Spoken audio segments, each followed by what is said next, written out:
आजकल हमारा जो समाज है वो एक ट्रांजिशन के दौर से गुजर रहा है। हमारी जो परंपरागत परिवार व्यवस्था थी, न्यूक्लियर जो जॉइंट फैमिली थी, उसमें बड़े बुजुर्ग रहते थे, उनसे जो बच्चे थे संस्कार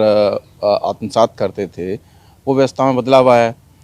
और उस व्यवस्था में लोगों को एक दूसरे के साथ में संसाधन, समय आदि साझा करने के लिए एक दूसरे का पक्ष को स्वीकार करने की एक गुंजाइश हुआ करती थी। अब चूंकि न्यूक्लियर फैमिली में बच्चों का लालन पालन हो रहा है, लोग एक दूसरे के साथ में समय संसाधन साझा नहीं करना चाहते, दूसरे का पक्ष स्वीकार करने में उनको कठिनाई होती है। तो ऐसे में क्या है कि एक बीच में दरार बन जाती है।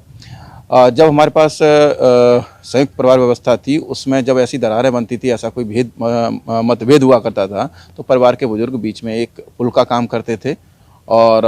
इस दरार को पाटने का कार्य करते थे। लेकिन आज न्यूक्लियर फैमिली में कोई बीच में बैठने वाले लोग नहीं हैं, जिस कारण दरार बढ़ती है।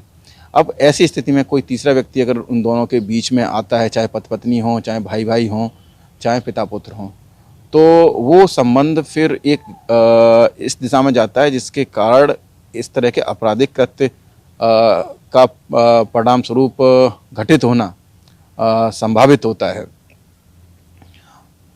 इसके साथ साथ क्या है कि हमारे समाज में अभी नशे की जो प्रवृत्ति बढ़ी है, जब कोई व्यक्ति एक दूसरे व्यक्ति से रुष्ट होता है और कुछ बदले की भावना होती है, तो सामान्य तौर पर कुछ मर्यादाओं के कारण परिवार के अंदर ऐसा कार्य को अंजाम नहीं देते। लेकिन नशे की स्थिति में वो मर्यादाएं टूट जाती हैं और व्यक्ति इस तरह के आपराधिक कृत्यों को अंजाम दे सकता है। इसके साथ साथ हमारे समाज में जो इतने कठोर प्रावधान हैं, चाहे पति पत्नी के संबंध को लेके हों, चाहे कानूनी प्रावधान हों, तो जब व्यक्ति दूसरे व्यक्ति के साथ में सहज नहीं होता तो उसको उस संबंध से बाहर जाने का कोई रास्ता नज़र नहीं आता, तो और साथ में वो दूसरे व्यक्ति के साथ में घुटता रहता है। तो ऐसे में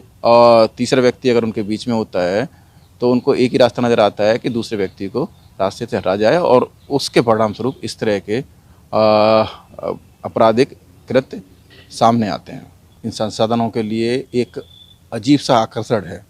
और इसके लिए जब कोई फाइनेंशियल क्राइसिस होती है या फिर वित्तीय लालच होता है, तो ऐसे में भी परिवार में मतभेद होता है और इसके लिए भी लोग अपने परिवार के सदस्यों को नुकसान पहुंचाने से चूकते नहीं हैं और आपराधिक कृत्यों को अंजाम देते हैं। इसके साथ साथ एक चीज़ और है, जिन परिवारों में मतभेद होने के कारण